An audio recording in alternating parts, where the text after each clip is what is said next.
কৃষ্ণ প্ৰেমটো যেতিয়ালৈকে কৃষ্ণৰ প্ৰতি নাহিব তেতিয়ালৈকে যিমানে আপোনালোকক কৈ নাথাকক কিয় স্মৰণ কৰক তাৰ পৰা লাভ নহ'ব। অৰ্জুনকো গীতাত কৈছে তস্মাৎ সৰ্বেষু কালেষু মাম অনুস্মৰ যুদ্ধ চ ময়ো অৰ্পিত মনোবুদ্ধিৰ মামে বৈশ্যত্য সংশয়। ৮ম অধ্যায় ৭ নম্বৰ শ্লোক গীতা। হে অৰ্জুন, প্ৰতিটো মুহূৰ্তত মোৰ কথা স্মৰণ কৰ আৰু তোৰ কৰ্তব্য কৰি যা। কিন্তু স্মৰণত সেইজনৰ কথাই আহিব যিজনক আপুনি ভাল পায় বা প্ৰেম কৰে। গতিকে প্ৰথম কথা কৃষ্ণৰ প্ৰতি প্ৰেম আনিবলৈ চেষ্টা কৰক, কৃষ্ণক ভাল পাবলৈ চেষ্টা কৰক। তেতিয়া আৰু কোনেও ক'ব নালাগে কৃষ্ণৰ কথা ভাবি থাকক, স্মৰণ কৰি থাকক বুলি। অট'মেটিকেলি আহিব, মাত্ৰ আমি কৃষ্ণক ভাল পাব লাগিব। বৰ্তমান ওলাইছে কৃষ্ণ উদ্ধৱ সংবাদ, একাদশ স্কন্ধ মুক্তি। লক্ষণ হৈছে মুক্তি। মুক্তি কাক লাগে? যিজন বান্ধনত আছে। যদি এজন ব্যক্তি বান্ধনত থাকে তেতিয়াহ'লে তেওঁক মোকলাই দিয়াৰ প্ৰয়োজন আছে, মুক্তি তেওঁক দৰকাৰ। এতিয়া আমাৰবিলাকৰ কি বান্ধন আছে? আমি বান্ধনত আছোঁ নে নাই? যদি আমি বান্ধনত নাই তেতিয়াহ'লে আমাক মুক্তি কিহৰ লাগে? দেখাত আমি কোনো বান্ধনত নাই, শৰীৰটো আমাৰ বান্ধন মুক্ত হৈ আছে যদিও আমাৰ আত্মাটো বান্ধনত আছে। কিহৰ বান্ধন? মায়াৰ বান্ধন। যিটো বান্ধনত পৰি আমি পুনৰপি জননম পুনৰপি মৰণম পুনৰপি জননী জঠৰে শয়নম, বাৰে বাৰে জন্ম ল'বলগীয়া হৈছে, বাৰে বাৰে আই মাতৃৰ গৰ্ভত স্থান ল'বলগীয়া হৈছে। ইয়াৰ পৰা পৰিত্ৰাণ পোৱাটো, এই জন্ম মৃত্যুৰ চক্ৰৰ পৰা, বান্ধনৰ পৰা মুক্তি কৰাটো, মোকলাই দিয়াটোৰ বিষয়ে ইয়াত কোৱা হৈছে। কেনেকৈ মুক্তি পাব পাৰিব তাৰ বিষয়ে আছে। ইয়াত উদ্ধৱে ভগৱান কৃষ্ণক লগ কৰিছিল বৈকুণ্ঠ প্ৰয়াণৰ প্ৰাক মুহূৰ্তত। এক নিৰ্জন স্থানত, বিৰল স্থানত ভগৱান কৃষ্ণক লগ কৰিছিল আৰু প্ৰশ্ন কৰিছিল, তদ বিয়োগেন তে ভক্তম কথম স্থাস্যন্তি ভূতলে নিৰ্গুণ উপাসনে কষ্টম অত কিঞ্চিত বিচাৰায়। পদ্মপুৰাণ উত্তৰখণ্ড ভাগৱত মহাত্ম্য ৩য় অধ্যায় ৫৯ নম্বৰ শ্লোক। হে প্ৰভু, তদ বিয়োগেন, তোমাৰ বিয়োগত, তে ভক্ত, তোমাৰ ভক্তসকল, কথম স্থাস্যন্তি ভূতলে, এই পৃথিৱীত কেনেকৈ থাকিব? কাৰণ নিৰ্গুণ নিৰাকাৰ ব্ৰহ্মক উপাসনা কৰাটো সাধাৰণ মানুহৰ কাৰণে ই সম্ভৱপৰ নহয়। সেইকাৰণে উদ্ধৱৰ মূল প্ৰশ্ন আছিল, তুমি যে এতিয়া গুচি যাবা, আজিলৈকেতো তোমাক সাক্ষাৎ মানুহে দৰ্শন পাইছিল, কিন্তু এতিয়া গুচি গ'লে ভকতসকলে কি কৰিব? কেনেকৈ তোমাৰ ওচৰলৈ আহি মন্ত্ৰণা কৰিব? তোমাৰ উপদেশ কেনেকৈ পাব? ইতি উদ্ধৱ বাচ শ্ৰুত্বা প্ৰভাসে চিন্তয়দ হৰি ভক্ত অৱলম্বনাৰ্থায় কিম বিধেয়ম ময়েতি চ। পদ্মপুৰাণ উত্তৰখণ্ড ভাগৱত মহাত্ম্য ৩য় অধ্যায় ৬০ নম্বৰ শ্লোক। উদ্ধৱৰ কথাখিনি শুনি প্ৰভাস ক্ষেত্ৰত ভগৱান কৃষ্ণই চিন্তা কৰিছিল, মই কি দি যাব পাৰোঁ? আৰু তাৰ পাছত উপায় বিচাৰি পালে, স্বকীয়ম যদ ভৱেতে যতচ্চ ভগৱতে অদধ্যাৎ তিৰুধায় প্ৰবিষ্ট অয়ম শ্ৰীমদ ভাগৱত অৰ্ণৱম। পদ্মপুৰাণ উত্তৰখণ্ড ভাগৱত মহাত্ম্য ৩য় অধ্যায় ৬১ নম্বৰ শ্লোক। ভগৱান কৃষ্ণই ক'লে যে মই সমস্ত বল বীৰ্য, মোৰ ক'বলগীয়া কথা এই সমস্ত ভাগৱতৰ মাজত, ভাগৱত অৰ্ণৱম, ভাগৱত সাগৰৰ মাজত বিলীন কৰি থৈ যাম। আৰু সেইকাৰণেই ভাগৱতক বাংময় মূৰ্তি বুলি কোৱা হয়, তেনেয়ম বাংময় মূৰ্তি। এতিয়া এই ভাগৱততে উদ্ধৱে পাছত এটা কথা সুধিলে, বিভিন্ন প্ৰশ্ন কৰাৰ পাছত, যে হে প্ৰভু, এই ঋষি মুনিসকলৰ এটা মত কিয় নহয়? বিভিন্নজনে বিভিন্ন মত কিয় দিছে, যিটোৰ কাৰণে সমাজত আজি খেলি মেলিৰ সৃষ্টি হ'ল? যদি ঈশ্বৰ উপাসনাৰ এটাই মত দি থৈ গ'লহেঁতেন তেতিয়াহ'লে আজি আমাৰ মাজত খেলি মেলি নালাগিলেহেঁতেন। সেইকাৰণে উদ্ধৱৰ মূল প্ৰশ্নটো আছিল সেইটো, হে প্ৰাণ বন্ধু মোক বুলিও বুজাই ঋষি সমস্তৰ কিয় একমতি নাই? কেহ বোলে কৰ্মে, কেহ বোলে জ্ঞানে, গতি তোমাৰ সন্মত পথ কেৱল ভকতি। ভগৱানে কৈছিল যে মোক পাবলৈ ৩টা মাৰ্গ আছে, পথ আছে ৩টা। যোগ ত্ৰায়ময়ী প্ৰোক্তা নৰনম শ্ৰেয় বিধিচ্ছয় জ্ঞানম কৰ্মম চ ভক্তিম চ না উপায় অন্যস্তি কুত্ৰাচিত। 11:20 একাদশ স্কন্ধ 20 অধ্যায় 6 নম্বৰ শ্লোক ভাগৱত। হে উদ্ধৱ, মোক পাবৰ কাৰণে 3টা মাৰ্গ। প্ৰথমটোক কৈছে কৰ্ম মাৰ্গ, য'ত ইন্দ্ৰিয়ৰ কৰ্মত প্ৰাধান্য দিয়া হয়। আপোনালোকে লক্ষ্য কৰিব, ভাগৱতৰ অনুষ্ঠানত বিভিন্ন ভকত বান্ধৱ আহি এক্সট্ৰাকৈ চাকি বন্তি জ্বলোৱাত বেছিকৈ গুৰুত্ব দিয়ে। বেয়া নাপাব, মোৰ কথাটো বুজি লওক। আপোনালোকে যেতিয়া চাকি গছ দিম বুলি দোকানৰ পৰা তেলকণ কিনোতেই আপোনালোকৰ যিকণ পুণ্য আছিল সেইকণ অলৰেডি অৰ্জিত হৈ গ'ল। কাৰণ ভগৱানে ভাৱটো গম পায়। আপুনি ইয়াত আহি বন্তি গছ এক্সট্ৰাকৈ জ্বলাই দিয়াতকৈ যদি তেল ধূপ যদি নামঘৰীয়া বা ইয়াতে যদি অৰ্পণ কৰি থৈ গুচি যায়, এবছৰলৈ সেয়া তেল এই আমাৰ গুৰু আসনতে জ্বলাই থাকিব পাৰিব, আপোনাৰ তেল তাতেই যাব। কিন্তু আমাৰ বিশ্বাস যে আমি নিজে গৈ বন্তি গছি জ্বলাই দিলেহে আমাৰ মনোকামনা পূৰ্ণ হ'ব। এইটো হৈছে ইন্দ্ৰিয়ৰ ওপৰত বিশ্বাস, কৰ্মৰ ওপৰত। এইটো জাষ্ট কৰ্মকাণ্ডৰ বাহিৰে আন একো নহয়। এইকাৰণে যাগ যজ্ঞ পূজা পাতলবিলাক সম্পূৰ্ণ ইন্দ্ৰিয় ভিত্তিক, আৰু সেইকাৰণে তাত নীতি নিয়ম পুৰা দৰকাৰ, প্ৰয়োজন। তাত নীতি নিয়মত যদি গণ্ডগোল হয় তেতিয়াহ'লে গণ্ডগোল আছে। মন্ত্ৰচৈব পৰিজ্ঞাতম কৰ্ম সুধীৰ মদ অৰ্পণম ধৰ্ম সম্পদতে ষড়ভি অধৰ্মস্য বিপৰ্যয়। 11, 21, 15 একাদশ স্কন্ধ 1:20 অধ্যায় 15 নম্বৰ শ্লোক। হে উদ্ধৱ, এই কৰ্মত 6টা বস্তু শুদ্ধতা লাগিব। যাগ যজ্ঞ পূজা পাতলত স্থান, কাল, পাত্ৰ, দ্ৰব্য, মন্ত্ৰ, ক্ৰিয়া। যদি 6টা বস্তুৰ ক'ৰবাত কিবা ছিদ্ৰ ৰৈ যায় তেতিয়াহ'লে যাজকৰ মৃত্যু পৰ্যন্ত হ'ব পাৰে। আপোনালোকে তস্তামুনিৰ কথা শুনিছে। বিদ্যাপুৰক জন্ম দিছিল কাৰণ ইন্দ্ৰই নিজৰ পিতেক বিশ্বৰূপক বধ কৰিছিল। এবাৰ স্বৰ্গত ইন্দ্ৰ আদি দেৱতাসকলে বিৰাট মজগুল হৈ আছিল ফাংচন, অপেশ্বৰীয়ে নৃত্য কৰি আছে, তেওঁলোক মজগুল হৈ আছে। তেনেকুৱা গুৰু বৃহস্পতি প্ৰৱেশ কৰিলে। বৃহস্পতিক দেখাৰ পাছতো দেৱতাসকলে নেদেখাৰ ভাও ধৰিলে, আৰু বৃহস্পতিয়ে মনত বৰ দুখ পালে, মোৰেই এয়া সকলো শিষ্য, অথচ মোকে আজি গুৰুত্ব নিদি তেওঁলোকে ৰং তামাচাত বেছিকৈ গুৰুত্ব দিলে। সেইকাৰণে তেওঁ অন্তৰ্ধান হৈ গ'ল। তাৰ পৰা দেৱতাসকলে নিজৰ ভুল বুজিব পাৰি বৃহস্পতিৰ গৃহলৈ গ'ল, কিন্তু ঘৰতো লগ নাপালে, টোটেলি অন্তৰ্ধান। আৰু বিষ্ণুৰ ওচৰত আহি পেলাই প্ৰাৰ্থনা কৰি গ'লে যে প্ৰভু বৰ বিপদত পৰিছোঁ, গুৰুজনা নাই আৰু অসুৰবিলাকে আমাৰ ৰাজ্য আক্ৰমণ কৰি থৈ আক্ৰমণ ইতিমধ্যে কৰিবলৈ আৰম্ভ কৰিয়ে দিছে। তেতিয়া ভগৱান বিষ্ণুৱে অৰ্ডাৰ দিলে যে তোমালোক তস্তামুনিৰ এজন সন্তান আছে বিশ্বৰূপ বুলি, তেওঁৰ ওচৰত গৈ আশ্ৰয় লোৱা আৰু তেওঁক গুৰু হিচাপে বৰণ কৰা। কিন্তু তেওঁৰ মাতুল বংশ আসুৰিক, অসুৰ প্ৰকৃতি।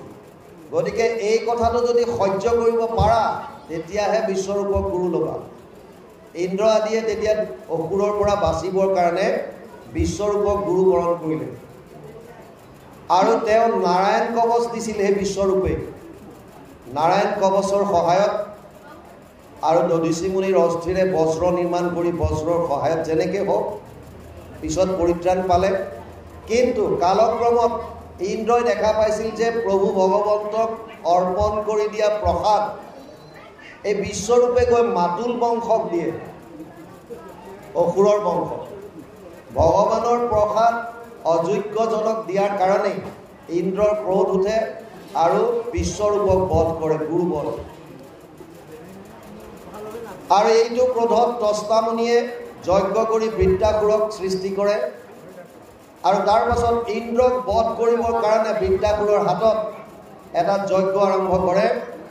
পূৰ্ণ আহুতিৰ সময়ত য'ত ক'ব লাগিছিল ইন্দ্ৰ শত্ৰু বিবৰ্ধন, অৰ্থাৎ ইন্দ্ৰ শত্ৰু নিধন হওক, খঙৰ ভৱকত ক'লে ইন্দ্ৰস্য শত্ৰু বিবৰ্ধন, মানে ইন্দ্ৰৰ শত্ৰু নিধন হওক। আৰু মন্ত্ৰত ছিদ্ৰ ৰৈ যোৱাৰ কাৰণেই বৃত্তাসুৰৰ বধ হ'বলগীয়া হ'ল ইন্দ্ৰৰ হাতত। দ্বিতীয়টো কৈছে জ্ঞান মাৰ্গ। জ্ঞান মাৰ্গত নিৰ্গুণ নিৰাকাৰ ব্ৰহ্মক উপাসনা কৰা হয়, ধ্যান ধাৰণা সমাধিৰ দ্বাৰা এইটো বৰ সহজ খাদ্য নহয় যিজনৰ গুণৰ বিষয়ে নাজানো যিজনৰ আকাৰৰ বিষয়ে আমি গম নাপাওঁ সেইজন ঈশ্বৰক কেনেকৈ উপাসনা কৰিম এইটো সম্ভৱপৰ নহয়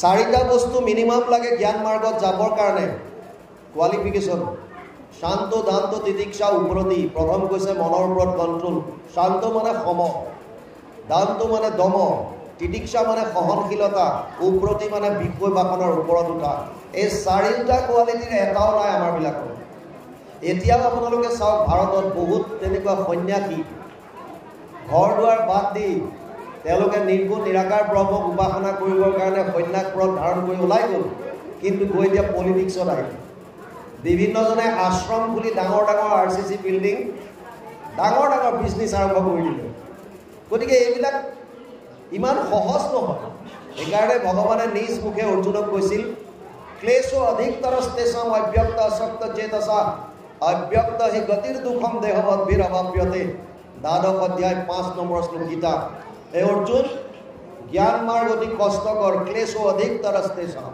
বহুত কষ্টকৰ আমাৰ দেহাভিমানী লোকৰ কাৰণে এইটো সহজ খাদ্য নহয় এইকাৰণে উদ্ধৱক যদিও তিনিটা মাৰ্গৰ কথা বুজাইছে জ্ঞান কৰ্ম ভগতি কহিলো কৰি ভেদ ভগতি পৰম পন্থ দিলো কৰিছে সিদ্ধান্ত দিছে ভক্তি কিন্তু ডাঙৰ কথা এটা আপোনালোকে কেতিয়াবা ভাবি চাইছেনে নাই যে ভগৱান যিজন কৃষ্ণ যিজনে অৰ্জুনক কৈছে সমহম সৰ্বভূতেষু নামে দেশ অস্তি না প্ৰিয় ভগৱানে অৰ্জুনক কৈছে মই সকলোৰ কাৰণে সমান সমহম সৰ্বভূতেষু নামে দেশ অস্তি না প্ৰিয় নৱম অধ্যায় 29 নম্বৰ শ্লোক গীতা মই সকলোৰে কাৰণে সমান মোৰ কাৰণে কোনো দ্বেষ নাই কাৰো প্ৰতি মোৰ প্ৰীতি ভাৱ নাই কোনো মোৰ মৰমৰ নহয় কোনো মোৰ শত্ৰু নহয় যদি নহয় তেতিয়াহ'লে তিনিটা মাৰ্গৰ দুটা মাৰ্গ চাইড কৰি ভক্তিক শ্ৰেষ্ঠ বুলি কিয় ক'লে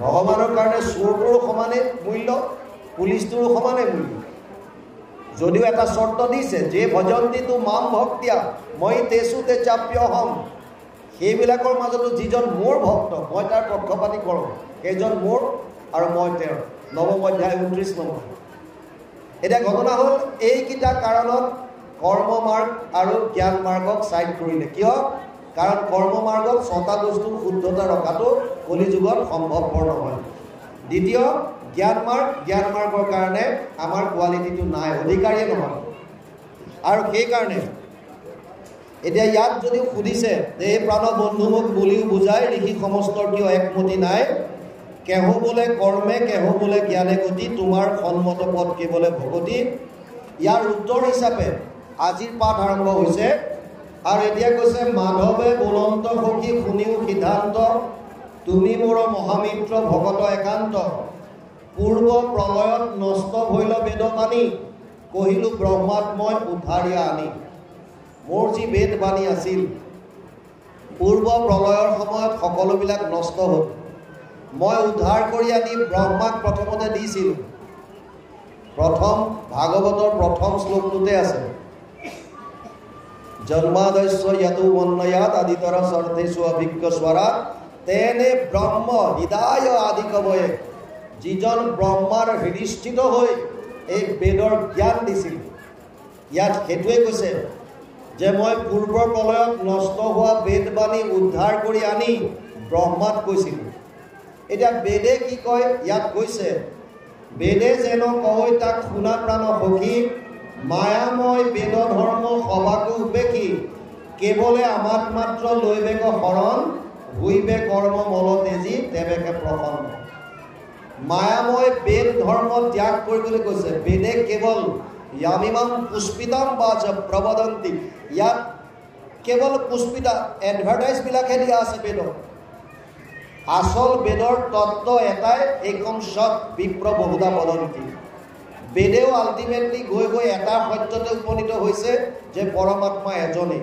সত্য এটাই আৰু এই সত্যত ধ্যান কৰোঁ বুলিয়ে ভাগৱতৰ প্ৰথম শ্লোক আৰম্ভ হৈছে সত্যম পৰম ধীমহি এই সত্যত আমি ধ্যান কৰোঁ বুলি ব্যাসদেৱে লিখিছে এতিয়া ইয়াত কৈছে যে বেদৰ যি মূল তত্ত্ব সেই উদ্ধৱ মই তোমাক কওঁ শুনা সব বাদ দি মোৰ ওচৰত শৰণ লওক।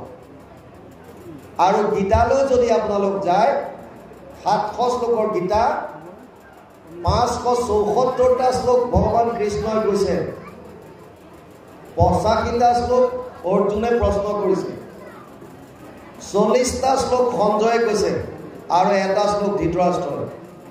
574টা শ্লোক ভগৱান কৃষ্ণই যদিও অৰ্জুনক কৈছে, শেষত নিজৰ সিদ্ধান্ত দিছে, সৰ্বগুহ্যতমম ভূয় শৃণু মে পৰমম বচ ইষ্টসিমি দৃঢ়মিতি তত বক্ষ্যামি তে হিতম।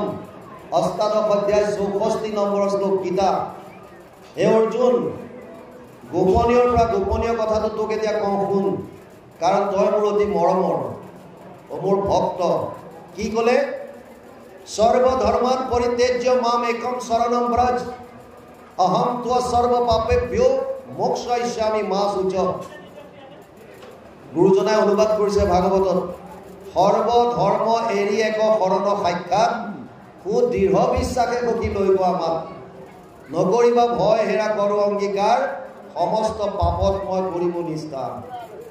সব বাদ দি মোৰ ওচৰত আহা। আৰু ইয়াতো উদ্ধৱক কৈছে ভগৱান কৃষ্ণই, কেৱলে আমাক মাত্ৰ লৈবেক শৰণ হুইবে কৰ্ম মলতেজি তেবেকে প্ৰসন্ন। আমাৰ যিবিলাক কৰ্মৰ মল মানে আমাৰ দ্বাৰা যিমানবিলাক অপকৰ্ম কৰা হৈছে তাৰ কাৰণে যিবিলাক পাপ সঞ্চিত হৈ আছে। চাওক, বৰ ইণ্টাৰেষ্টিং কথা। কোনো মানুহ এক মুহূৰ্ত কাম নকৰাকৈ থাকিব নোৱাৰে। আমি কৰি আছোঁ লগাতাৰ।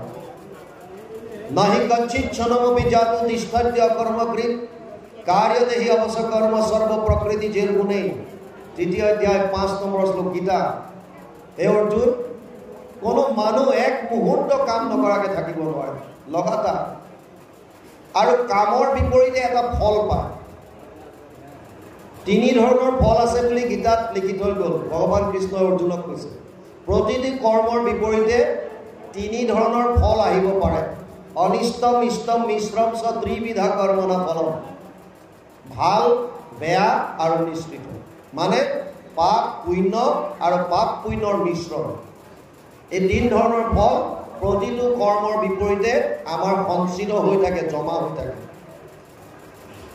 এতিয়া যেতিয়া আমি এই শৰীৰ ত্যাগ কৰাৰ পাছত আমি পুনৰ এটা শৰীৰ ধাৰণ কৰিম, তেতিয়া তাৰ আগে আগে আমাৰ এই সঞ্চিত কৰ্মৰ পৰা আমি কিছু অংশ আনিব লাগে, যাক আমি প্ৰাৰব্ধ বুলি কওঁ। ধৰি লওক আপুনি 1000 ইউনিট আনিলে, আপোনাৰ 1 লাখ ইউনিট জমা হৈ আছে পাপ পুণ্য মিশ্ৰিত। তাৰ পৰা 1 লাখ আপুনি এটিএমৰ পৰা উলিয়ালে। এতিয়া তাত যদি কেৱল যদি পুণ্য আহিল, চব পুণ্য, সঁচা খৰচ ভৰা 500 টকীয়া নোট, কেৱল যদি পুণ্য, তেতিয়া আপুনি স্বৰ্গত যাব। স্বৰ্গত কিয়? কাৰণ পুণ্য ভোগ কৰিব পৰাৰ জেগা হৈছে স্বৰ্গ। কেতিয়ালৈকে থাকিব? তে তম ভুক্তা স্বৰ্গলোক বিশালম চীনে পুণ্যে মৰ্ত্যলোকম বিশন্তি। 9 অধ্যায় 21 নম্বৰ শ্লোক গীতা। হে অৰ্জুন, স্বৰ্গত তেতিয়ালৈকে থাকিব যেতিয়ালৈকে পুণ্য থাকে। আৰু যদি পাপ আহিল, এই কৰ্মমল পাপ আহিলে কি হ'ব? অধোজনী, কীট পতংগ পোক পৰুৱা জীৱ জন্তু চব অধো। ইণ্টাৰেষ্টিং কথা, স্বৰ্গ কওক অধোজনী কওক, এই দুইটা কেৱল ভোগৰ জনী, ভোগ যিখিনি লৈ আহিছে এইখিনি ভোগ কৰিব পাৰে, সঞ্চিত একো কৰা দিয়াত কোনো প্ৰাৱধান নাই দিয়া। যেতিয়া পাপ পুণ্যৰ মিশ্ৰণ আহিব, এইটো শতকোটি জন্মান্তৰে হয় মহাভাৰত, দুইটা পথ মিশ্ৰণ। আৰু পাপ পুণ্যৰ মিশ্ৰণটো যেতিয়া আহিলে তেতিয়া মানুহৰ জনী পায় বুলি কৈছে। সেইকাৰণে মানুহৰ জীৱনত সুখ দুখ দুইটা থাকে। এইটো বৰ ইণ্টাৰেষ্টিং কথা। কোনো এনেকুৱা মানুহ নাই, আপোনালোকে আম্বানীকে চাওক, আমি ভাবিছিলোঁ ইমান ধনী মানুহ, বিৰাট সুখী।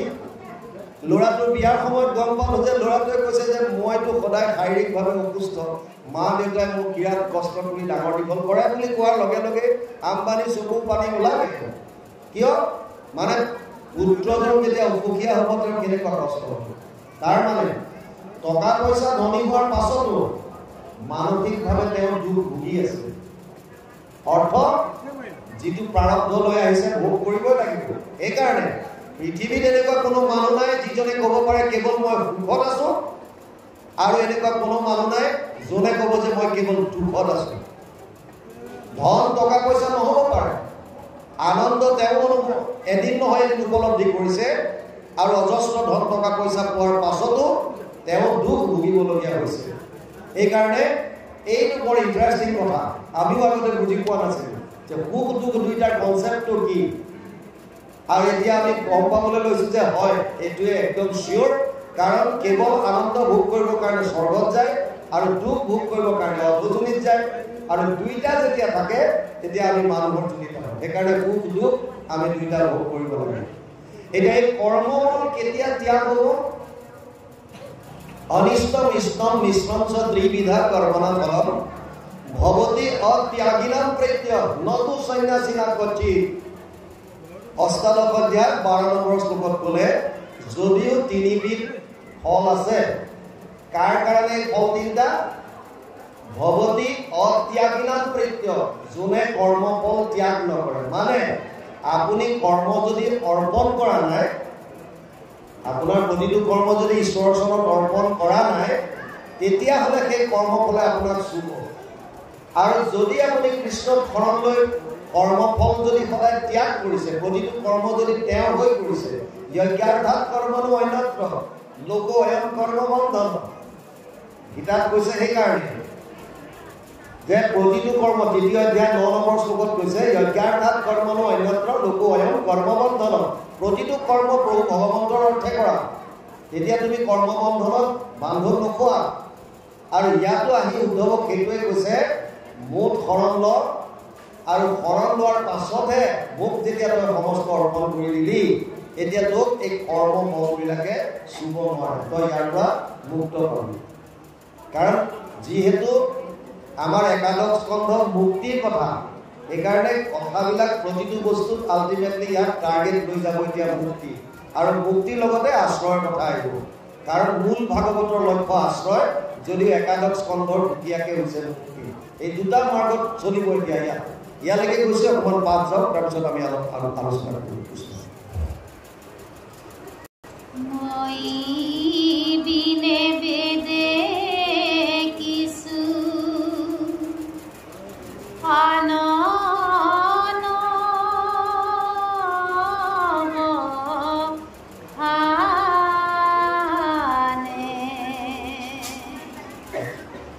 সমস্ত বেদৰ তত্ত্ব অৰ্থ হি মানে মনুত প্ৰথমে ব্ৰহ্মা কহিলা হৰি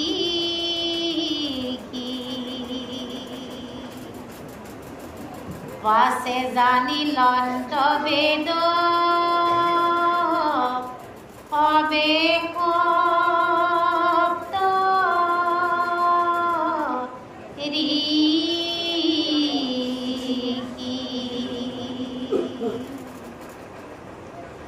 রাম তাত পাশে পাইলে পুরা পুরোহিত ধনা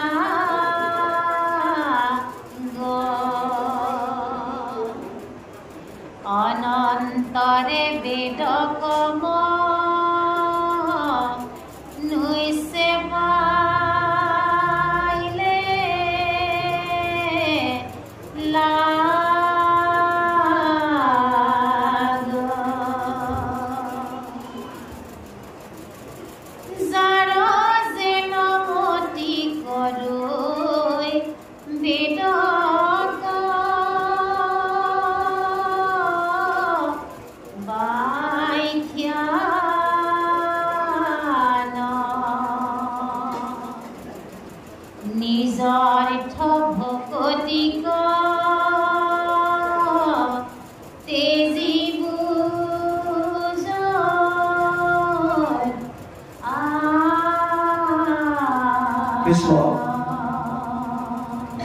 পদে কৈছে মই বিনে বেদে কিছু আন নবখানে সমস্ত বেদৰ তত্ত্ব অৰ্থ এহি মানে তেতিয়াহ'লে যদি বেদে আন কোৱাই নাই তেতিয়াহ'লে বিভিন্ন ধৰণৰ মত কিয় হ'ল ইয়াত এতিয়া ঘটনাটো কৈছে যে মই যি বেদৰ জ্ঞান আছিল সেইটো দিছিলোঁ প্ৰথমতে ব্ৰহ্মা ডাইৰেক্ট দিছিল আৰু যিকোনো কথা যদি মূল যোনে প্ৰকাশ কৰিব বিচাৰিছে তেওঁ কোৱা কথাটো তেওঁ যদি নিজে কয় তেতিয়াহ'লে এইটো সত্য শুদ্ধ থাকিব তাৰ পাছত যদি ট্ৰেন্সফাৰ হয় ক্ৰমাগতভাৱে তাত অলপ হ'লেও যিজনে প্ৰকাশ কৰিছে তেওঁৰ ভাৱাৰ্থ তাত মিহলি হোৱাটো এইটো স্বাভাৱিক ইভেন এনেকুৱা এটা খেলো খেলে মানুহ 100জন ল'ৰা এনেকৈ লাইনত যদি লগাই দিয়ে বা 50জন ল'ৰা যদি থিয় কৰাই দিয়ে প্ৰথম ল'ৰাটোক যদি আপুনি এটা বাক্য কয় কিবা এটা বাক্য আপুনি গাই দিলে যে দূৰৰ গাঁও এখনত নাম দি পেলাই তাত তুহৰ পৰা বা তুহ জুইৰ পৰা জুই উঠি এটা ঘৰ পুৰি চাৰখাৰ কৰিলে এটা বাক্য আপুনি দিয়ক আৰু যেতিয়া বাক্যটো ইটোৱে সিটোক ক'বলৈ দিয়ক ইটোৱে সিটোক কওঁতে সেই 50 নম্বৰৰ পৰা আহি যেতিয়া আকৌ ইনষ্ট্ৰাক্টৰজনক ক'বহি যে বাক্যৰ কিবাই হৈ গ'ল সেইটো তাৰ অৰ্থটো একো নাইকিয়া হৈ গ'ল সেইকাৰণে আপোনালোকে যদি চাই ভাগৱত ধৰ্মত নিমি নৱসিদ্ধ সংবাদত ভগৱান কৃষ্ণ এইটো কথা স্বীকাৰ কৰি গৈছে আৰু লিখিছে যে ঋষি মুখে আন ধৰ্ম কৰিয়া বেকত আপুনি কৰিলা আপোন মুখে নিজ ধৰ্ম যত কৈছে না কিহৰ কাৰণে ক'লে তত্ত্বটো বুঝক আমাৰ যিবিলাক প্ৰকাশ ভংগীমা এইখিনি নিৰ্ভৰ কৰিছে আমাৰ ভাৱৰ ওপৰত আৰু ভাৱ নিৰ্ভৰ কৰিছে ভগৱানৰ মায়াৰ 3টা গুণৰ ওপৰত সত্য গুণৰ পৰা সাত্বিক ভাৱ আহে ৰজ গুণৰ পৰা ৰাজসিক ভাৱ আহে আৰু তম গুণৰ পৰা তামসিক ভাৱ আহে মায়াৰ 3টা গুণ আছে সত্যম ৰজস তম ইতি গুণ প্ৰকৃতি সম্ভৱ 4th অধ্যায় 5 নম্বৰ শ্লোকীটা সত্য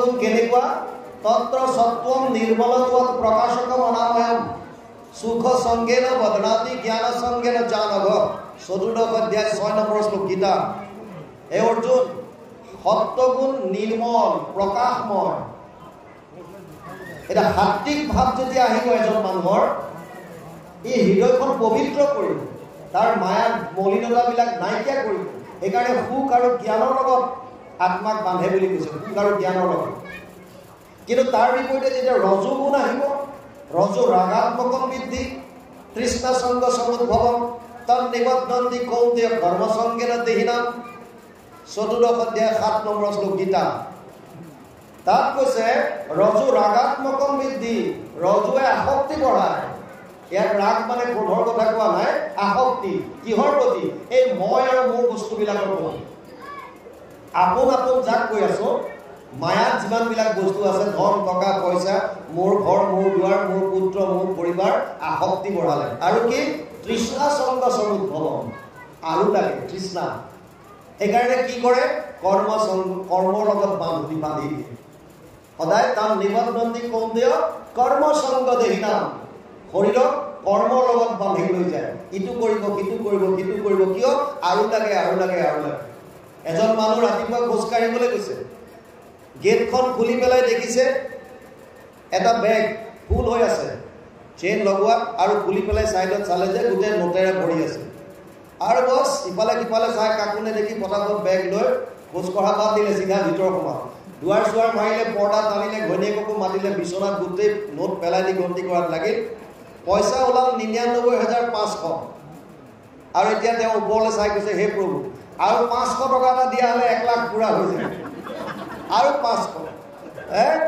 99,500 পালে আৰু কৈছে আৰু 500 এটা যদি পুৰা হৈ যোৱা হলে মোৰ 1 লাখ পুৰা হৈ যায় তৃষ্ণা আমাৰ তেনেকুৱা যিমান পাওঁ ইমান নাতে যিমান পাওঁ ইমান নাতে এবাৰ এজনে নাৰদক ধ্যান কৰাত লাগিল নাৰদে ভাবিছে মোক ধ্যান কৰা মানুহ আহিব নাৰদ তুলত আহি গ'ল নাৰায়ণ আৰে বছ তুমি মোক ধ্যান কৰিছা কিয় বোলে নহয় মোক অলপ টকা পইচাৰ প্ৰয়োজন হৈছে বোলে মোৰ ক'ত টকা পইচা আছে মই নিজে ঘূৰি ফুৰো কোনো ঠিক নাই বোলে নাই মই জানো আপোনাৰ লগত চবৰে লিংক আছে সেইকাৰণে আপুনি একলম মাৰি দিলে পাম আপোনাৰ যদিও নাই আপোনাৰ চবৰ লগত লিংক আছে বোলে আচ্ছা আচ্ছা ঠিক আছে মই কুবেৰলৈ কলম লিখি দিওঁ তই যা লৈ আহিবি আৰু কুবেৰলৈ লিখি দিলে ফৰৱাৰ্ড কৰি দিলে মিনিষ্টাৰলৈ যে যা দি দিব আৰু কুবেৰেও নাৰদে পঠিয়াইছে বুলি গম পাই পেলাই ইমান নাচালে আৰু চিঠিখন বোলে হ'ব যা এই সিহঁতক ক'লে নিজৰ থকা সেৱকবিলাকক ভাণ্ডাৰত লৈ যা যি লাগে দি দিবি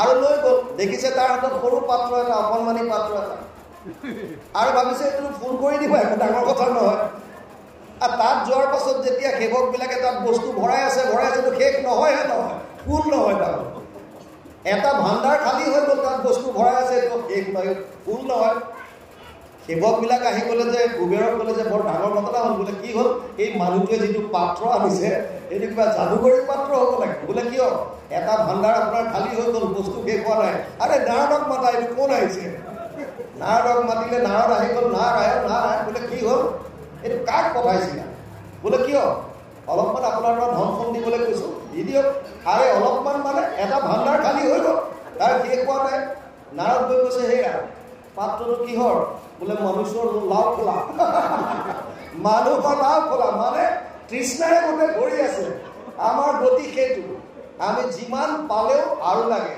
শেষ মুহূৰ্তত মৰিবলৈ একদম জাষ্ট ধৰিছে আৰু শয্যাত থকা এজন ব্যক্তিকো যদি কয় দেউতা যাবৰ সময় হ'ল আৰু ইয়াত চহী এটা কৰি দিয়া তথাপিও নকৰে কিয় এই অকণমান কিজনীয়া গতি কয় অকণমান তাৰমানে তৃষ্ণাটো আমাৰ তেনেকুৱা গতিকে এই ৰজোগুণ যেতিয়া বাঢ়ে ৰাজসিক মনোবৃত্তি আহিলে জাক জমকতাৰে ভৰা এইবিলাকত বেছি গুৰুত্ব দিয়ে আৰু তমগুণ তমস্তু অজ্ঞানজম বৃদ্ধি মোহনম সৰ্বদেহিনাম প্ৰমাদ আলস্য নিদ্ৰাভি তৎ তামসম উদাহৃতম ৪ৰ্থ অধ্যায় ৮ নম্বৰ শ্লোক গীতা এই অৰ্জুন তমগুণটোক অজ্ঞান বুলি ভাবে ইয়াৰ মূল কথা হৈছে প্ৰমাদৰ দৰে কাম কৰিব উন্মত্তৰ দৰে কোনো লিংক নাই আৰু দ্বিতীয় আলস্য ভাৱ তৃতীয় নিদ্ৰাৰ শুই থাকিবলৈ মন কৰিব এতিয়া ইণ্টাৰেষ্টিং কথাটো বুজক যাৰ যেনেকুৱা এই তিনিটা ভাৱ আছে যিকোনো কথা প্ৰকাশ ভংগিমা সেইমতে কৰিব এতিয়া যদি আপুনি কৃষ্ণৰ চৰিত্ৰ লিখিবলৈ শিশুপালক দিয়ে যদি জৰাসন্ধক কয় যদি দুৰ্যোধনক কয় যদি দন্তবক্ৰক দিয়ে তেতিয়াহ'লে তেওঁলোকে কৃষ্ণৰ চৰিত্ৰ লিখাটো একে লিখিব পুতনা বধূ লিখিব লাগিব কালীয় দমনো লিখিব লাগিব লিখাটোতো লিখিব কিন্তু তেওঁলোকৰ মতে লিখিব গোবৰ্ধন ধাৰণো লিখিব লাগিব তেওঁলোকে লিখে অকণমান কিবা অকণমান মাটি টুকুৰা তুলি ল'লে তাকে গৈ সিহঁতে গোটেই ৰজাল কৰি অৱস্থা নাইকিয়া কৰিছে অকণমানি সাপ এটা আহিলে ই লাঠিয়ে কোপ মাৰি দিলে খৈটোকে গৈ সিহঁতে গোটেই কালীয় দমন কৰিলে তাৰমানে প্ৰকাশ ভংগিমা তেনেকুৱা শ্ৰদ্ধা নাই সেইজনৰ প্ৰতি আৰু যদি আপুনি বিদুৰক কৃষ্ণৰ চৰিত্ৰ লিখিব দিয়ে উদ্ধৱক যদি কয় মৈত্ৰক যদি কয় তেতিয়া কথা বেলেগ হ'ব সেইকাৰণে বেদৰ বাণী ইয়াত ভগৱানে নিজে ক'লে যে মই ব্ৰহ্মাক দিছিলোঁ ব্ৰহ্মাই মনুক দিলে আৰু মনুৰ পৰা ক্ৰমাগতভাৱে ইয়াত লিখিছে এই আহি আছে তেনেকৈ তাত পাছে বেদ সপ্তঋষিয়ে পালে সপ্তঋষিৰ পাছত আহি পেলাই লাহে লাহে সুৰা সুৰ সিদ্ধ নাগ ইত্যাদি কৰি মনুষ্যই লগ পাইছে গতিকে কি ক'লে ইয়াত যাৰ যেন মতি কৰৈ বেদক ব্যাখ্যান নিজ অৰ্থ তেজী বুজে ভগৱতীক আন তাৰমানে নিজ অৰ্থ ভগৱতীক তেজী বুজৈ আন কিয় যাৰ যেনেকুৱা মতি এতিয়া আমি যে কৈছোঁ যে কৃষ্ণ গীতা হয় শ্ৰীকৃষ্ণ গীতা যি অনুবাদ কৰিছিল মূল গীতাৰ পৰা বহুত বেলেগ আছে কিছুমান কথা মূল গীতাত নাই মূল গীতাত ৭০০ শ্লোকত নথকা বহুত কথা শ্ৰীকৃষ্ণ গীতাখনত আছে যেতিয়া আপোনালোকে ব্যাখ্যা কৰিবলৈ ক'ৰবাত আলোচনা কৰিবলৈ যেতিয়া বহিব প্ৰতিটো শব্দ কিছুমান কথা ৰৈ যাবলৈ বাধ্য হৈ যায় কিয় কাৰণ এইটো বস্তু মূলত নাই আৰু আমি স্পষ্টবাদী আপোনালোকে জানে মই ফৌজি মানুহ গতিকে যি কওঁ খোলাখুলি কওঁ স্পষ্ট ভাষাত কৈ দিওঁ যে এইটো বস্তু মূল কিতাপ নাই আপোনালোকে আনি চাওক কিতাপ নাই নথকা বস্তুটো কিয় দিবলগীয়া হ'ল তেওঁৰ ভাৱ সেইটো ভাৱাৰ্থ সেইকাৰণে তেওঁক দোষ দিয়া নাই কাৰণ তেওঁ এইটো ভাৱ অনুবাদ কৰিছে ভাৱানুবাদত কি হয় ভাৱানুবাদত যাৰ যেনেকুৱা ভাৱ সেইমতে তাত উল্লেখ কৰিছে সেইকাৰণে ইয়াত কৈছে যাৰ যেন মতি কহে বেদক ব্যাখ্যান নিজ অৰ্থ ভগৱতীক তেজী বুজৈ আন ভক্তিটো বাদ দি পেলাই আমি বেলেগ বুজিলোঁ সেইটো কাৰণে উদ্ধৱক কৈছে যে সেইকাৰণে ঋষিসকলৰ মাজত কাৰো মিল নাই কোনোবাই কৈছে যাগ যজ্ঞ পূজা পাতল কৰা কোনোবাই কৈছে ধ্যান ধাৰণা সমাধি কৰা কোনোবাই কৈছে দান দক্ষিণা কৰা কোনোবাই কৈছে বেলেগ মিল নাই কিয় মিল নাই ভাৱৰ লগত কথা যাৰ যেনেকুৱা ভাৱ আৰু ইয়াৰ পৰা কেনেকৈ পৰিত্ৰাণ পাব এতিয়া ভাৱবিলাক তিনিটা গুণ কাৰ ভগৱান কৃষ্ণৰ মায়াৰ যেতিয়ালৈকে মায়াৰ পৰা পৰিত্ৰাণ নাপাব তেতিয়ালৈকে আমি ইয়াৰ ঊৰ্ধত উঠিব নোৱাৰোঁ সেইকাৰণে অৰ্জুনক কৈছিল দৈৱহী আছ গুণময়ী মম মায়া দূৰত্বয়া মাম এব ইয় প্ৰপদ্যন্তে মায়ামেতাম দৰন্দিতে সপ্তম অধ্যায় 14 নম্বৰ শ্লোক গীতা হে অৰ্জুন মোৰ মায়া অতি ভয়ানক অতি দুষ্টৰ ইয়াৰ পৰা পৰিত্ৰাণ সেইসকলেহে পাব পাৰিব যিসকলে মোক কেৱল শৰণ ল'লে কেৱল মাম এব একমাত্ৰ মোক যে প্ৰপদ্যন্তে যোনে কেৱল মাত্ৰ মোক শৰণ লৈ মোৰে ভজন কৰিছে তেওঁলোকেহে মায়াৰ পৰা পৰিত্ৰাণ পাব পাৰিব এতিয়া উদ্ধৱৰ প্ৰথম প্ৰশ্ন আছিলে যে যদি বেদে এটা ভগতিকেই কৈছে কেৱল কৃষ্ণৰ কথা কৈছে বিভিন্ন ঋষিৰ মতবিলাক বেলেগ বেলেগ কিয় হয় আৰু ইয়াত ভগৱানে ক'লে যে বেদৰ যি মূল জ্ঞান মই ব্ৰহ্মাক দিছিলোঁ ব্ৰহ্মাই মনুক দিলে আৰু মনুৰ পৰা সপ্ত ঋষিয়ে পালে তাৰপিছত পুৰা গুৰ সিদ্ধ নাগ ইত্যাদি কৰি আহি শেষত মনুষ্য লগ পাইছে গতিকে যিটো আচল তত্ত্ব আছিল সেইটো মতি অনুসাৰে নিজৰকৈ মতবিলাক ব্যাখ্যান কৰোঁতে ভক্তিৰ বাদ দি পেলাই এতিয়া বেলেগ বস্তু এটা সোমোৱাই দিলে ইয়ালৈকে আহিছে ইয়াৰ পিছত কি আহে চাওঁ কৃষ্ণ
ইয়াৰ পৰা তোমালোকে পৰমানন্দ লাভ কৰিব পাৰে এই যে উপায়বিলাক দিছে কাৰণটো বুজি পাইছে না যাগ যজ্ঞ পূজা পাতল দান তীৰ্থ ব্ৰত যত যিমান কৈছে কিহৰ কাৰণে কৈছে মূল বস্তু এটা কথা বুজি লওক পৃথিৱীত বৰ্তমান 600 পৰা 700 কোটি মানুহে আছে ইণ্টাৰেষ্টিং কথা কাৰো লগত কাৰো মিল নাই এজনৰ লগতো এজনৰ মিল নাথাকে অকল মুখখন নিমিলাটো নহয় যদি আপোনালোকে হাতৰ বুঢ়া আঙুলিৰ ছাপটো চাই যিটো আমি বুঢ়া আঙুলিৰ ছাপ লগাওঁ এইটোৰো কাৰো লগত কাৰো মিল নাই তাৰমানে ফিংগাৰ প্ৰিণ্টছবিলাকো এজনৰ লগত কাৰো নিমিলে 1000 গাই পোৱালি যদি এটা জেগাত পথাৰ এখনত এৰি দি তাত যদি এজনী গাই এৰি দিয়ে, গাইজনীয়ে বাকী পোৱালীবিলাকে গাখীৰ খাবলৈ আহিলে লঠিয়াই দিব, কিন্তু তাৰ মাজত নিজৰ পোৱালীটো যদি আহি মুখ লগাই পাতি দিব। কিয়? এই হাজাৰটা গাই পোৱালীৰ মাজতো নিজৰ পোৱালীটোক চিনি পায়। কিয়? যে অলপ অলপ পাৰ্থক্য আছে। এজোপা গছত 1000 ফল থাকিলে ইটোৰ লগত সিটোৰ মিল নাথাকে। ইমান বৈষম্যতাৰে ভৰা এখন সংসাৰ, কিন্তু এটা বস্তুৰ মিল আছে, সেইটো হৈছে আমি সকলোকে আনন্দ লাগে। আমাক চবকে এটা বস্তু লাগে, সেইটো হৈছে আনন্দ। আৰু এই আনন্দ পাবৰ কাৰণেই এই নীতি নিয়মবিলাক যত যিমান দিছে এইবিলাক। আৰু ইয়াৰ আশ্ৰয় লৈয়ে আমি বিচাৰি আছো এটাই বস্তু, যে আনন্দ পাম। এতিয়া ইয়াত আচলতে আনন্দ ক'ত আছে, কি কৰিলে পায়, ইয়াৰ তত্ত্বটো আগতে বুজি লওঁ। 3টা আছে মূল তত্ত্ব। এটা হৈছে জীৱ তত্ত্ব, এটা হৈছে ভগৱান তত্ত্ব, আৰু এটা হৈছে তেওঁৰ মায়া তত্ত্ব। আমিবিলাক জীৱ, আমাক আনন্দ লাগে। আমাক আনন্দ লাগে, আমাৰ কাৰণে দুখন পথাৰ আছে, মানে ফিল্ড দুখন হৈ গ'ল, এফালে ভগৱান, এফালে তেওঁৰ মায়া। আৰু তৃতীয় এখন ফিল্ডেই নাই। আমি জীৱ, আমাৰ বাহিৰে দুখন আছে, ভগৱান আৰু মায়া। আনন্দ আমাক যিটো লাগে, এই দুটাৰ ভিতৰতে এটাত আছে। এতিয়া কোনটোত আছে এই বস্তুটো আপোনালোকে বুজি লওক। মায়াৰ বিষয়ে চতুশ্লোকী ভাগৱত, যি 4টা শ্লোকত ভগৱানে ব্ৰহ্মাক দিছিল, তাৰ 2য়টো শ্লোকত কৈছে, ঋতেৰ্থে যত প্ৰতীয়ত না প্ৰতীয়ত চাত্মানি তদ বিদ্যাত মনো মায়া যথা ভাসো যথা তম।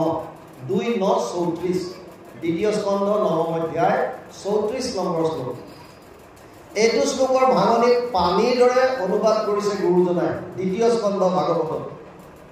অবস্তুক দেখা হৈ বস্তুক আৱৰি এহিকে মোহৰ মায়া জানা নিষ্ঠ কৰি। নাথাকিতো যেন দেখি চন্দ্ৰমা দুটয়, থাকিতো ৰাহুক যেন কেহনে দেখয়। সেইমতে মায়া আৰ কৰি ঈশ্বৰক আশাৰ বিষয় সদা দেখাই দিব। মায়াৰ বিষয়ে ইমান সুন্দৰ বৰ্ণনা দিছে।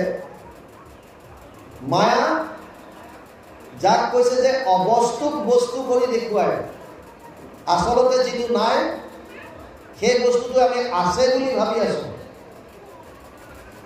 এতিয়া আনন্দটো মায়াত কেনেকৈ থাকিব? যিটো অবস্তুক বস্তু কৰি দেখুৱাই আছে, গতিকে তাত আনন্দ কেতিয়াও নাপায়। এখন স্কুলত 2টা অতি ধূৰ্ত ল'ৰা আছিল, জয় বিজয়, এতিয়া দিয়া নাম 2টা। অতি তীখৰ, ক্লাছ কৰিব নিবিচাৰে। খালি যেনেকৈ হওক কিবা কিবি প্লেনিং কৰি ক্লাছৰ পৰা অব্যাহতি বিচাৰে। সিহঁতে এদিন প্লান কৰিলে যে কাইলৈ যেন তেন ক্লাছ মিছ কৰিব লাগিব।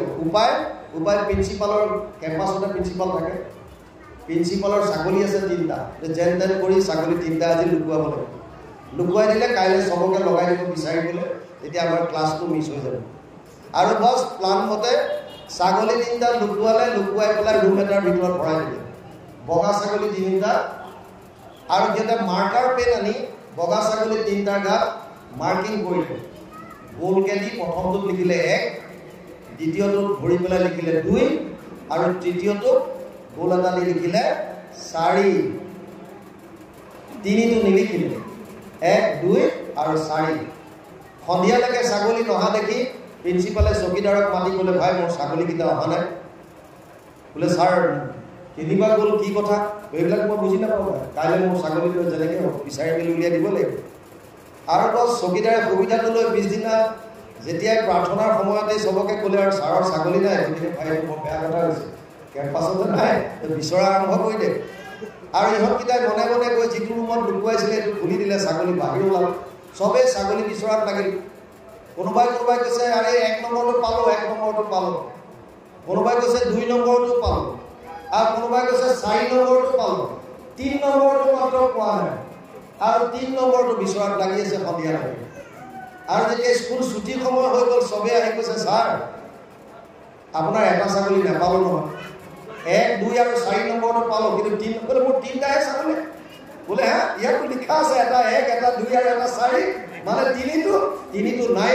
এই নথকা বস্তুটোৱে বিচাৰি আমি গোটেই জীৱনটো পাৰ কৰি আছো এইটোৱে হৈছে মায়া আৰু আমি যিটো বস্তু বিচাৰি আছো এইটো গোটেই জীৱনত নাপায় কাৰণ আপুনি ডাক্তৰৰ তালৈ গৈছে ডাক্তৰক কৈছে যে মোৰ অসুখ হ'ল ডাক্তৰে পুৰা টেষ্ট কৰিলে চেকআপ কৰিলে আপোনাক প্ৰেছক্ৰিপশ্যন এখন দিছে এই ঔষধকেইটা লৈ যাব আপুনি এটা মেডিচিন বিচাৰি যদি হোটেল এখনত যায় যে মোক উপায় মেডিচিন কেইটা দে তেতিয়া সি দিব নোৱাৰে আপুনি যদি কাপোৰৰ দোকানত বিচাৰে মলত বিচাৰে ডাঙৰ ডাঙৰ দামী দামী দোকানবিলাকত বিচাৰে কোনেও দিব নোৱাৰে কেতিয়ালৈকে যেতিয়ালৈকে আপুনি ফাৰ্মাচীত নহ'ব কাৰণ আপোনাৰ মেডিচিন আছে ফাৰ্মাচী আৰু আপুনি যদি বাহিৰত বিচাৰি ফুৰে তেতিয়াহ'লে নাপাব এইকাৰণে মায়াত কোনোদিন আপোনালোকে আনন্দ বিচাৰি নাপায় এতিয়া তাৰ বিপৰীতে থাকিল কেৱল ভগৱান তত্ত্ব ভগৱানৰ বিষয়ে কি কৈছে শুনক বেদত শুনক তৈত্তৰীয় উপনিষদ তাত লিখিছে ৰসো বৈষ্ণৱ মানে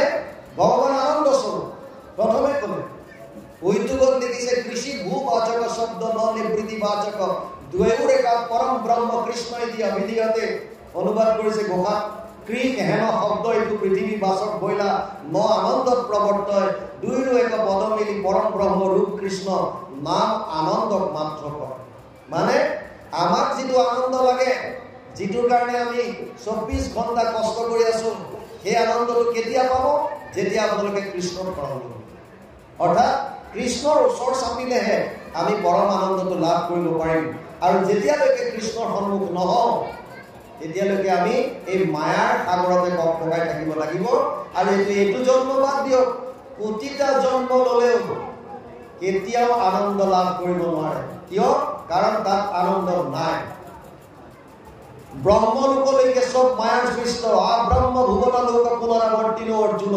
মামু পেত্যালো কৌন্তেয় পুনৰ্জন্মনা বিদ্যতে অষ্টম অধ্যায় 16 নম্বৰ শ্লোক গীতা হে অৰ্জুন ব্ৰহ্মলোক পৰ্যন্ত সববিলাক সবৰে পুনৰাৱৰ্তি আছে কাৰণ সব মায়াৰ অধীন আৰু আপুনি পাইছে ব্ৰহ্মই যেবে এক শত হৈ গৰিক ব্ৰহ্মাকো কৰন্ত দেৱে ঈশ্বৰে সংসাৰ ব্ৰহ্মাও সাৰি যাব নোৱাৰে বাকীবিলাক কোন গতিকে আল্টিমেটলি এইকাৰণে ভাগৱতে আমাক কৈ আছে এটা কথা যে ইয়াত যদিও আমাক এই আনন্দটো প্ৰাপ্তি কৰিবৰ কাৰণে যাগ যজ্ঞ পূজা পাতল অগ্ৰম বগ্ৰম এইবিলাক দিছে কিন্তু এটা বস্তু বুজি লওক কৰ্মকাণ্ডই যদি পঠিয়াব পাৰে আত্মাক শাস্ত্ৰই কৈ আছে কেৱল স্বৰ্গলৈকে পঠাব পাৰিব লক্ষ্যস্থান গন্তব্যস্থান হৈছে স্বৰ্গ সেইকাৰণে ভাগৱতৰ প্ৰথম স্কন্ধত লিখিছো স্বভাৱে লম্পত বিষয়ত অনুৰাগ স্বৰ্গ পাইব বুলি ৰংগে কাটে হংসচাৰ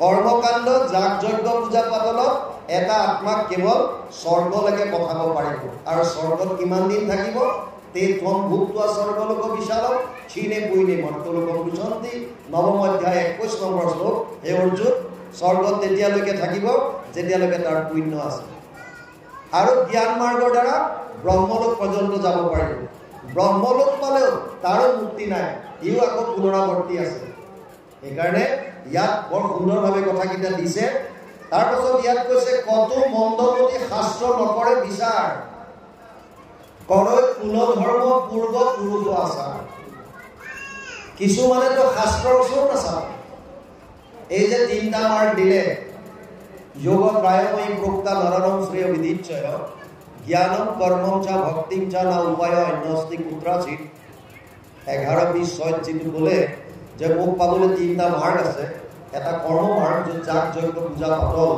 আৰু এটা জ্ঞান মাৰ্ক নিৰ্গুণ নিৰাকাৰ ব্ৰহ্ম ধ্যান ধাৰণা সমাধিৰ দ্বাৰা এই শাস্ত্ৰৰ ওচৰতে নগৈ কিছুমানে কেনেকুৱা কৰে পৰম্পৰা যিটো চলি আহি আছে আমি সেইমতে চলিম আমাৰ এনেকৈ চলি আহি আছে আৰু এনেকৈ আমি চলি থাকিম এইটো বৰ ডাঙৰ কথা চাওক এটা বস্তু নজনালৈকে আপুনি কিবা এটা কৰি আছে সেইটো বেলেগ কথা কিন্তু জনাৰ পাছত আপুনি যেতিয়া গম পালে যে আচলতে শুদ্ধ সত্য সেইটো তাৰ পাছত সেই বস্তুটো কৰি থকাটো সেইটো বৰ সমীচীন নহয়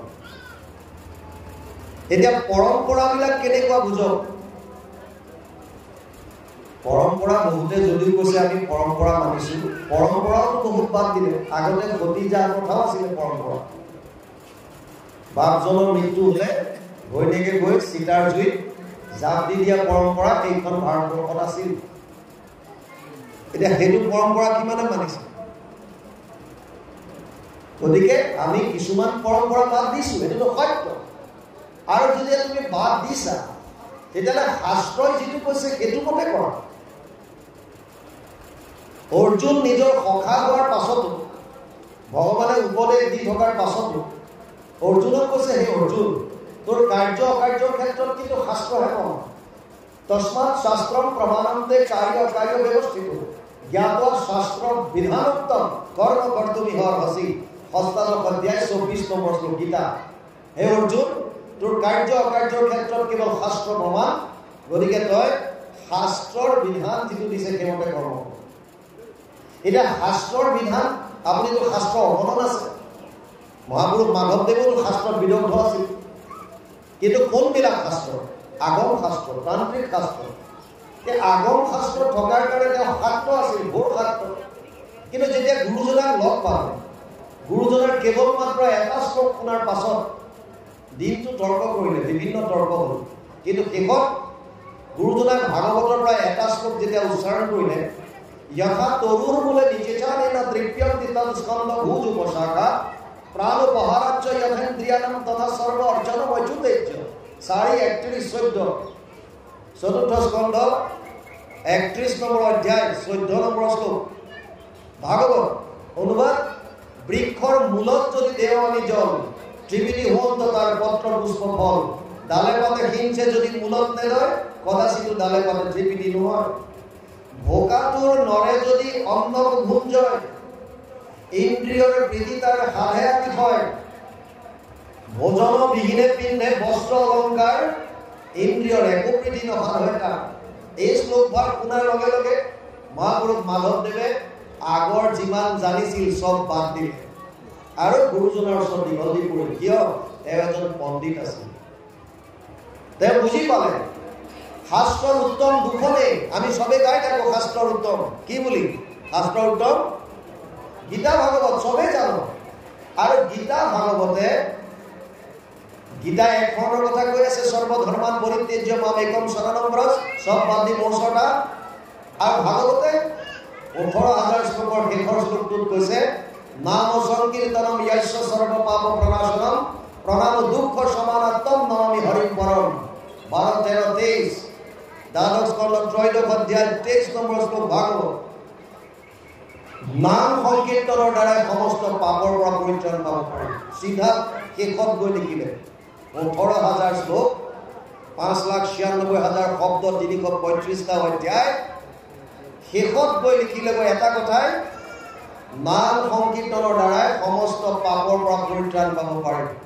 আৰু সেইকাৰণে আমি হৰিক নমন কৰোঁ। গতিকে গীতাই একশৰণৰ কথা কৈ আছে, ভাগৱতে নামৰ কথা কৈ আছে। গুৰুজনে একশৰণ হৰিনাম ধৰ্মটো প্ৰৱৰ্তন কৰিছে, বেলেগটো একো কৰা নাই। আৰু গীতা ভাগৱতক কিহৰ কাৰণে ক'লে উত্তম বুলি সেইটো বুজি লওক।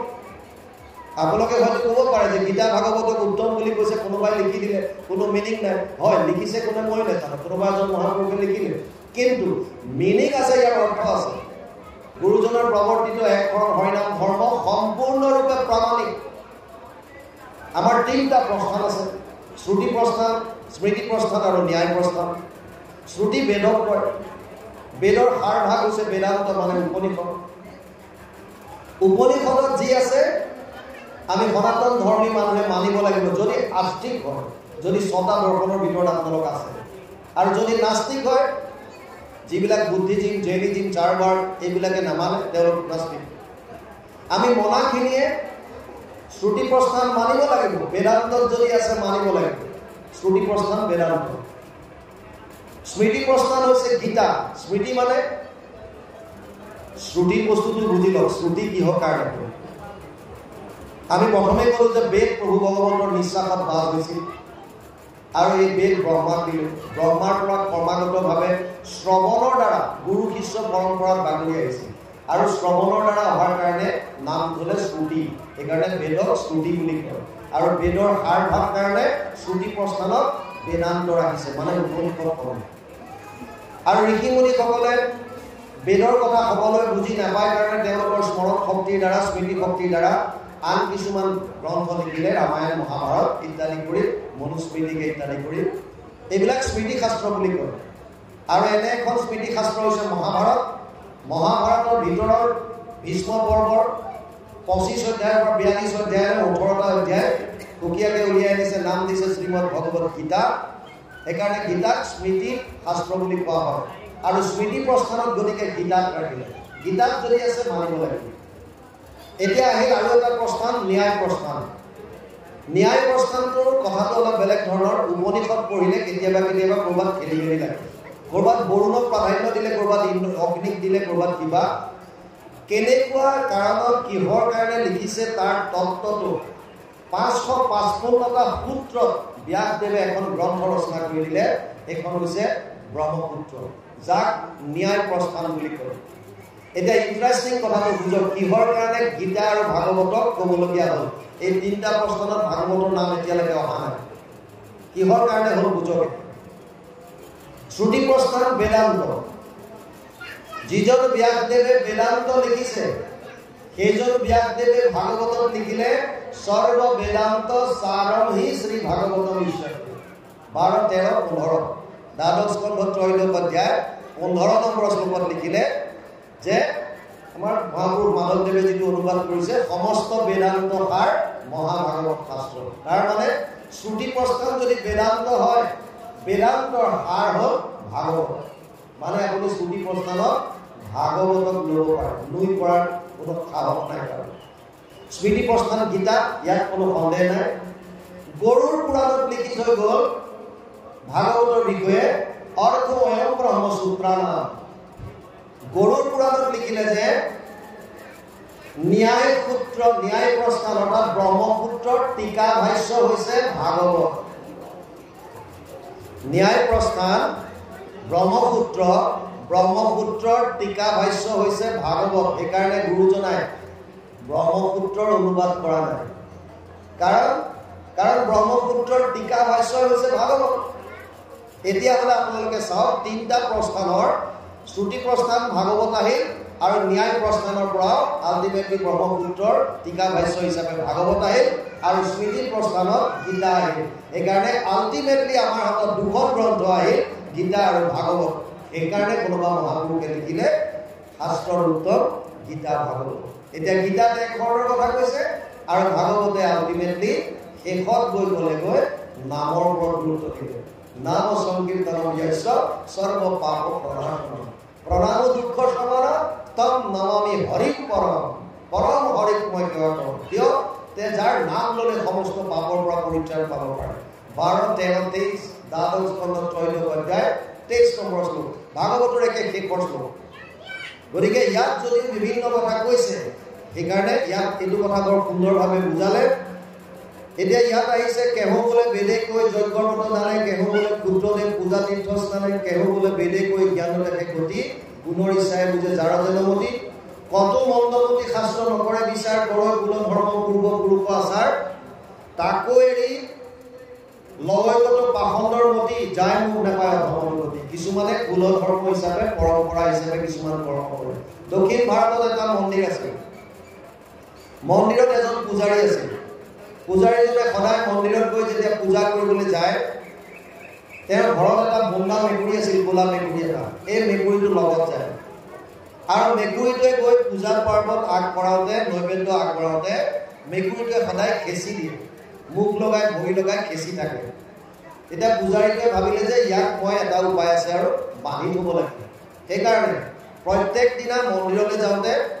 নিজৰ মেকুৰীটো ভৰিত ৰছী এডাল দি বান্ধে আৰু খুঁটা এটাত বান্ধি থয় তাৰ পাছত গৈ নিজৰ কামখিনি কৰে আৰু কৰি অহাৰ সময়ত মেকুৰীটো খোলে আৰু লগত ঘৰলৈ লৈ আহে এইটো এটা অভ্যাসত পৰিণত হৈ গ'ল বহু বছৰ এনেকৈ চলি আছে হঠাৎ পূজাৰীটোৰ মৃত্যু হ'ল আৰু কেতিয়াবা আপোনালোকে লক্ষ্য কৰিছে যে নিজৰ মালিকজনৰ যেতিয়া মৃত্যু হয় তেওঁৰ পোহনীয়া যদি ঘৰত কুকুৰ মেকুৰী থাকে হঠাৎ নাইকিয়া হৈ যায় ক'লে যায় কোনেও গম নাপায় বিচাৰি নাপায় ক'ত যায় ঠিক নাই এই মেকুৰীটো অন্তৰ্ধান হৈ গ'ল ক'লে গ'লগৈ কোনেও গম নাপায় এতিয়া মন্দিৰত পূজা পাৰ্বণ চলাবৰ কাৰণে ওচৰৰ বেলেগ এখন গাঁৱৰ পৰা এজন পূজাৰীক মাতি আনিলে আৰু পূজাৰীজনে কৈছে যে মই জানো ইয়াৰ নীতি নিয়ম, আগতে বহুতবাৰ আপোনালোকৰ পুৰোহিতৰ লগত সহায়ক হিচাপে মই কাম কৰিছোঁ, গতিকে মোৰ আদিয়া আছে, মই পাৰিম। তেওঁ গোটেইখিনি দায়িত্ব অৰ্পণ কৰিলে আৰু তেওঁ যেতিয়া দায়িত্ব ল'লে, এতিয়া তেওঁ কৈছে যে বাকী চব ঠিক আছে, কাইলৈ পুৱাৰ পৰা মই কৰিব পাৰিম, কিন্তু এটা বস্তু এতিয়া মই পোৱা নাই। বোলে কি কৈছে, ইয়াত এটা পৰম্পৰা আছে যে ক'লা মেকুৰী এটা পূজা কৰাৰ আগতে ইয়াত বান্ধি থ'ব লাগে পূজা, এইটো পৰম্পৰা হ'ব। আচলতে আছিলে কি আৰু বস্তুটো হ'লগৈ কি, এতিয়া এইটো পৰম্পৰালৈ গুচি গ'ল। যিটো বস্তু বাধ্যত কৰি আগৰ পূজাৰীজনে বান্ধি লৈছিল সূতা, বহু বছৰ সেই কামটো কৰাৰ পাছত বেলেগে দূৰৰ পৰা দেখি আছে, দেখোঁতে তেওঁলোকে ভাবি ল'লে যে এইটো এটা পৰম্পৰা। এতিয়া আমাৰো বহুতে এই পৰম্পৰাবিলাক ধৰি আছে। পৰম হ'ব লাগে আচলতে যি পৰমৰ পৰা আহিছে। পৰম মানে সত্য, যিটো মূলৰ পৰা অহাটোহে সদায় পৰম্পৰা হয়। এই মাজত ধৰি অহাবিলাক এইবিলাক পৰম্পৰা হ'ব নোৱাৰে, এইবিলাক মাজৰ পৰা। পৰম্পৰা হ'বলৈ হ'লে মূল হ'ব লাগিব পৰম, যিটো পৰম সত্য বুলি কয়, চূড়ান্তটো হৈছে পৰম, তাৰ পৰা অহা বস্তু এইবিলাক নহয়। সেইকাৰণে ইয়াত কৈছে এতিয়াও তেনেকৈ কিছুমানে নিজৰ মতে কৰি থাকে, কৰৈ কুল ধৰ্ম পূৰ্বপুৰুষ আচাৰ, আগতে কৰি আহিছে কাৰণে আমি কৰিম। চিধা কথা বুজক, আমাৰ দেউতা যেতিয়া আছিল ৩-৪ কিলোমিটাৰ গাঁও আমাৰ ঘৰৰ পৰা গৈ পেলাই টাউনৰ পৰা চেনি কিনি আনিছিল, কেৰাচিন তেল কিনিছিল। যেতিয়া কণ্ট্ৰলৰ দোকানবিলাক গাঁৱে গাঁৱে দিয়া হ'ল, আমি যেতিয়া গাঁৱতে পোৱা হ'লোঁ চেনি আৰু কেৰাচিন, এতিয়া মই গম নেকি যে মোৰ দেউতাই আগতে 3 কিলোমিটাৰ খোজকাঢ়ি পেলাই আনিছিল চাৰিআলিৰ পৰা টাউনৰ পৰা, ময়ো এতিয়া সেইটোৱে ফ'ল' কৰিম। অথচ মোৰ কণ্ট্ৰলত আনি ঘৰতে দি থৈছে, গাঁৱত আনি পেলাই কণ্ট্ৰলৰ দোকান খুলি দিলে, আপুনি চেনি তাতে পাব, কেৰাচিন তাতে পাব, আৰু আপুনি কৈছে নহয় মোৰ দেউতাই আগতে 3 কিলোমিটাৰ খোজকাঢ়ি আনিছিল, গতিকে ময়ো তাৰ পৰা আনিম। এনেকুৱা কৰিলে কেনেকৈ হ'ব? যিটো আগতে যুৱ ধৰ্মৰ মতে কিবা এটা দি থৈছিল এইটো সত্য। তেতিয়াৰ মানুহে 1000 বছৰ জীয়াই আছিল, দ্বাপৰত এটা যুগত 10,000 জীয়াই আছিল, সত্য যুগত 1,00,000 বছৰ জীয়াই আছিল বুলি কৈছে। আৰু কলি যুগৰ মানুহৰ আয়ু হৈছে কেৱল 100 বছৰ। সেইকাৰণে সৌনকে প্ৰথম প্ৰশ্ন কৰোঁতে এটা কথা উত্তক কৈছিল, হে সুতমুনি, যদিও মই সুধিছোঁ পুংসাম একান্তত শ্ৰেয়, মানুহৰ কল্যাণ মাৰ্গৰ কাৰণে বা কল্যাণ কৰিবৰ কাৰণে কি কৰা উচিত, কিন্তু এটা কথা মনত ৰাখিব, প্ৰায়েণ অল্পায়ুষ সভ্য কল অস্মিন যুগে জনা মন্দ সুমন্দ মদয় মন্দ ভাগ্য হি উপদ্ৰতা 1:10 প্ৰথম স্কন্ধ প্ৰথম অধ্যায় 10 নম্বৰ শ্লোক ভাগৱত।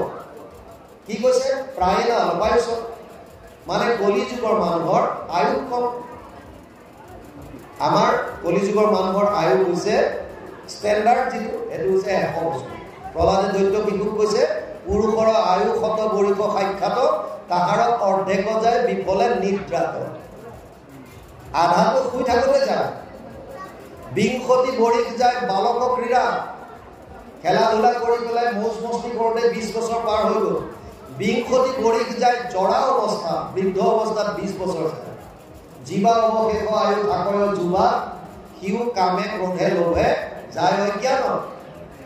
যুৱ অৱস্থাত যিখন আয়ুস পায়, এয়াও পিছফালে উঠা বাইক চোলা খুলি চলাওঁতে খতম। গতিকে চোলাৰ দোকান খুলি এইটো কৰি দিওঁতে চেছ, তেতিয়া কোন সময়ত কৰিব? সেইকাৰণে কৈছে তাৰ মাজতো তুমি এনেকুৱা এটা উপায় দিয়া, হে সুতমুনি, যাতে কলি যুগৰ মানুহেও পৰম আনন্দ লাভ কৰিব পাৰে। আৰু লগতে কৈছে কলি যুগৰ মানুহৰ ভাগ্যহীন, মন্দ সুমন্দ মতিও মন্দ ভাগ্যহীন উপদ্ৰতা, মনবিলাক মলিনতা হ'ব, ভাগ্যহীন হ'ব, 8টা বস্তু কলি যুগত হ্ৰাস পাব। ভাগৱতে কৈছে ততচ্চ অনুদিনম ধৰ্ম সত্যম শৌচম ক্ষমা দয়া কলেন বলেন রাজন নংসতি আয়ু বলম স্মৃতি 12:2-1 দ্বাদশ স্কন্ধ 2য় অধ্যায় প্রথম শ্লোক ভাগৱত। ধৰ্ম কলি যুগত হ্ৰাস পাব, সত্য শৌচ মানে পবিত্ৰতা, ক্ষমা দয়া আয়ু বল স্মৃতি, 8টা বস্তু কলি যুগত হ্ৰাস পাব। গতিকে যেতিয়া কলি যুগৰ মানুহৰ কাৰণে সহজ আৰু সুলভ কি মাৰ্গ আছে? যদিও এইবিলাক আছিল বেলেগ যুগৰ কাৰণে, নাই বুলি কোনেও ক'ব নোৱাৰে। সত্য যুগে ধ্যান আছিলে, সত্য। ত্ৰেতা যুগে সত্য যুগে ধ্যান, ত্ৰেতা যুগে যজ্ঞ আছিলে, সত্য। দ্বাপৰত পূজা আছিলে, সত্য। এতিয়াৰ যিখিনি শক্তি সামৰ্থ্য সেইমতে যুগ ধৰ্ম দিছে কলি যুগৰ মানুহৰ সেইখিনি অধিকাৰেই নাই কেনেকৈ কৰিব 1000 বছৰ টপ কৰা বুলি ক'লে কোনে কৰিব পাৰে মাজতে আমেৰিকান এটা এজেন্সিয়ে বিভিন্ন দেশৰ মানুহৰ ওপৰত ৰিচাৰ্চ চলাইছিল তেওঁলোকে বৰ্তমান যুগৰ মানুহৰ বয়স নিৰ্ধাৰণ কৰি উলিয়াইছে শতকৰা 78 বছৰ মাত্ৰ কেৱল বৰ্তমান কলি যুগৰ মানুহৰ যিটো এভাৰেজ আয়ু এটো হৈছে 78 বছৰ কেৱল 78 ইয়াৰ্ছ আৰু হয়তো 100 বছৰ কম জীয়াই থাকে কেনেকৈ জীয়াই থাকিব আপুনি বজাৰৰ পৰা এটা বস্তু যেতিয়া আনে ইলেক্ট্ৰনিক্স কিবা এটা মোবাইল ফোন ল্যাপটপ মাইক্ৰোৱেভ এখন লিফলেট দিয়ে লগত মেনুৱেল এখন দিয়ে মেনুৱেলখন আগতে পঢ়িছে কাৰণ পইচা দি কিনি আনিছে বেয়া হৈ যাব পাৰে পইচা দি পেলাই আনিছে গতিকে বেয়া হ'ব পাৰে মই জাহা তাহা ব্যৱহাৰ কৰিলে ভালকে পঢ়ি চাই লয় এইটো কেনেকৈ ব্যৱহাৰ কৰিম সাধাৰণ বজাৰৰ বস্তু এটা আনি ব্যৱহাৰ কৰাৰ আগত 10 বাৰ আপোনালোকে বুজি লয় বা পঢ়ি লয় তেনে ক্ষেত্ৰত দেৱৰো দুৰ্লভ নৰতলু ব্ৰহ্মাৰো প্ৰাৰ্থনী নৰতলু অনুপাম ইমান দুৰ্লভ বস্তুটো পোৱাৰ পাছত এই শৰীৰটো কেনেকৈ ব্যৱহাৰ কৰিব লাগে তাৰ কাৰণে কিমানজনে মেনুৱেল পঢ়িছে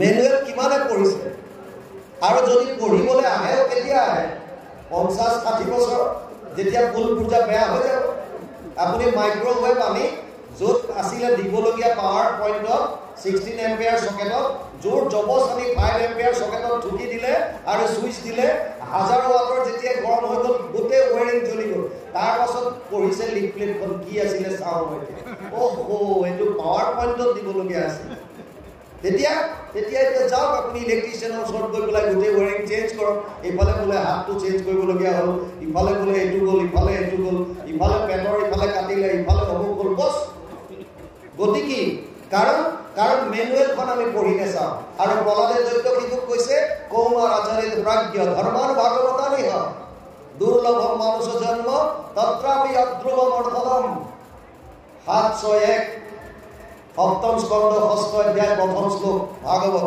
তাত কৈছে এই দৈত্য শিশু সমস্ত কুমাৰ কালৰ পৰা ভক্তি আৰম্ভ কৰি দিয়া কিয় কাৰণ জীৱনটো কেনেকৈ নিৰ্বাহ কৰিব লাগে এই শাস্ত্ৰৰ দ্বাৰাহে বুজি পাওঁ এই শাস্ত্ৰ যদি শুনিবলৈ আমি 50ৰ ঊৰ্ধত হওঁ লাভ নোহোৱা নহয় কিন্তু অনুতপ্ত হৈ থাকিব বেছি সময় ইচ্ছা এইটো ভুল কৰি দিলো নহয় এইটো মই এইটো গমেই নাপালো আগতে এতিয়া ই চিচাই থাকি কি হ'ল সময়ত নাহিলে আৰু এতিয়াও গতি একে হৈ আছে এতিয়াও বহুত কম যুৱক যুৱতী আহে আমি য'ত যাওঁ কওঁ যে আপোনালোকে যুৱক যুৱতীৰ সংখ্যা বঢ়াওক কাৰণ তেওঁলোকে গম পাবলৈ দিয়ক